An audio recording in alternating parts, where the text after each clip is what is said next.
அன்பார்ந்த சகோதர சகோதரிகள், இங்கே வருகை தந்திருக்கின்ற உங்கள் அனைவருக்கும் எனது நன்றிகளை நான் தெரிவித்துக் கொள்கின்றேன்.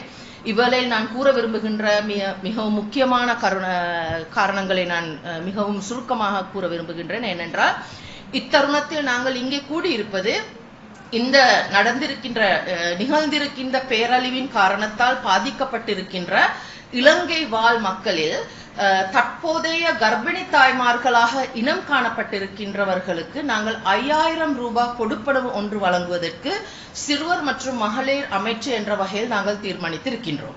அந்த சிறுவர் மகளிர் அமைச்சு என்ற வகையில் நாங்கள் இந்த முன்பள்ளி பருவ அபிவிருத்திக்கான தேசிய செயலகம் இம்முறை 5000 ரூபாய் கொடுப்பனவை இந்த ஊட்டச்சத்துக்களை குறைவாக இருக்கின்ற அதன் பாதிக்கப்பட்டிருக்கின்ற எங்களுடைய கர்ப்பிணி பெண்களுக்கு ஏற்கனவே வழங்கப்படுகின்ற 4500 ரூபாய் உணவு பொதி அதை தவிர்த்து அதை தாண்டியும் நாங்கள் 5000 ரூபாய் ஒரு தடவை கொடுக்கப்படுகின்ற இந்த 5000 ரூபாய் கொடுப்பனவை நாங்கள் இம்முறை வழங்குகின்றோம்.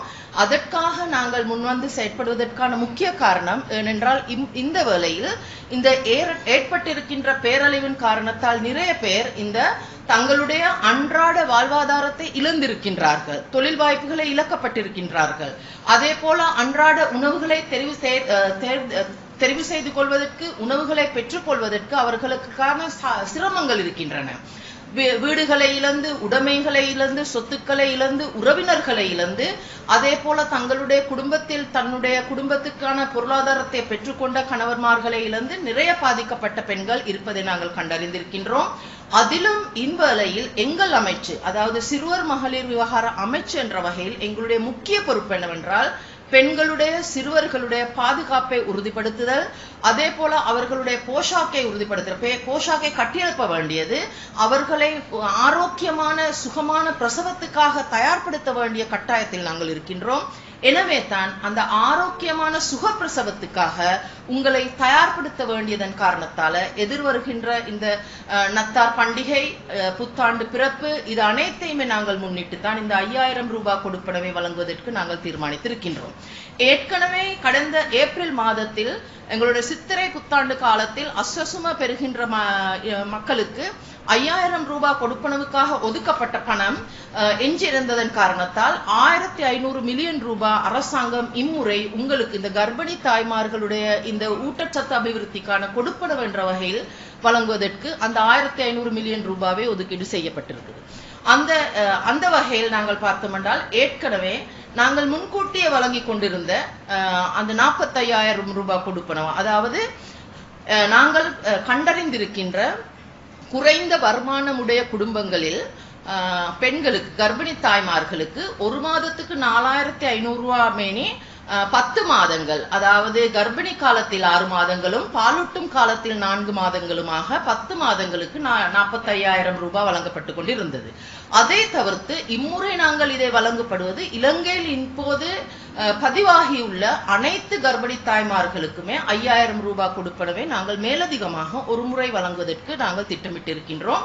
அதற்கு முன்வந்து செயற்பட்ட எங்களுடைய முன்பள்ளி பருவ அபிவிருத்தி தேசிய செயலகத்தின் எங்களுடைய அத்தியட்சகர் இங்கே இருக்கின்றார், எங்களுடைய செயலாளர், அதே போல இங்கே வந்திருக்கின்ற அனைத்து அலுவலகர்களும், அதே போல நாங்கள் பார்க்கின்றோம் எங்களுடைய இந்த சுகாதார வைத்திய பிரிவுகள் உங்கள் அருகே வந்து செயற்பட்டு வருகின்ற இந்த பேரனர்த்தத்தின் காரணத்தால் உங்கள் அனைவரையுமே இங்கு இலங்கை முழுவதும் பார்த்தோமென்றால் முக்கியமாக 25 மாவட்டங்களில் 22 மாவட்டங்கள் இவ்வாறு இந்த மாவட்டங்கள் பாதிக்கப்பட்டிருக்கின்றன.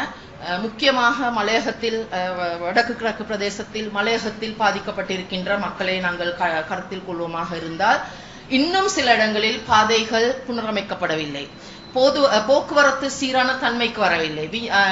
தொழில்நுட்பத்தில் நாங்கள் பார்த்தோம் என்றால் நாங்கள் இந்த தொடர்பாடல் கருவிகள், அந்த தொடர்பாடல் ஊடகங்கள் அனைத்துமே டெலிபோன் வேலை செய்யாத நிலை, மின்சார வசதிகள் இல்லாமல், குடிநீர் இல்லாமல் பாதிக்கப்பட்டிருக்கின்ற மக்களுக்கு இன்னும் நிவாரணம் புரிகின்ற வகையிலான வேலை செய்து கொண்டிருக்கின்ற அதிகாரிகள் நிறைய பேர் இருக்கின்றார்கள். சுகாதார வசதிகளை பெற்றுக்கொள்ள முடியாமல், அதே போல அவர்களுக்கு இந்த அத்தியாவசிய சுகாதார தேவைகளை கூட பெற்றுக்கொள்ள முடியாதவாறு இந்த வைத்தியசாலைகள் சீர்குலையப்பட்டிருக்கிறது. அது மட்டுமல்லாமல் தரைமட்டமாகப்பட்டிருக்கின்ற வைத்தியசாலைகள் கூட இருக்கின்றன. அனைத்து உடைமைகளையும் இழந்துட்டு அந்தரத்தில் நிற்கின்ற மக்களுக்கு ஒரு நிவாரணமாகத்தான், அது மன உறுதியையும் ஏற்படுத்தும் வகையில் அரசாங்கம் உங்களுடன் பக்கபலமாக இன்னும் இருக்கின்றது என்பதை நிரூபிப்பதற்காகத்தான் அரசாங்கம் என்ற வகையில் நாங்கள் அனைத்து வேலை திட்டங்களும் எடுத்துக்கொண்டிருக்கின்றோம். இந்த பேரனர்த்தத்தினால் பாதிக்கப்பட்ட மக்களுக்கு வீடு வாசல்களை சுத்தம் செய்து கொள்வதற்கு 25,000 ரூபாய் கொடுப்பனவு, உங்களுடைய அன்றாட பாவனை பொருட்கள் இழந்து விட்டால் அதை மீள பெற்றுக்கொள்வதற்கு 50,000 ரூபாய், அதே போல உங்களுடைய தொழில்களை மீள ஆரம்பிப்பதற்கு 2 லட்சம் வரையிலான கொடுப்பனவுகள், அதே போல அதற்கு ஊடாகத்தான் நாங்கள் பாடசாலை மாணவர்கள் தங்களுடைய பாடசாலை உபகரணங்களை இழந்திருந்தால் 25,000 ரூபாய் ஜனாதிபதி நிதியால் ஒதுக்கப்பட்டிருக்கின்றது.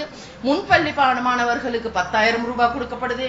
அதே போலத்தான் நாங்கள் இந்த கர்ப்பிணி தாய்மார்களுக்கு 5,000 ரூபாய் கொடுப்பன ஒன்று வழங்குவதற்கு நாங்கள் தீர்மானித்திருக்கின்றோம்.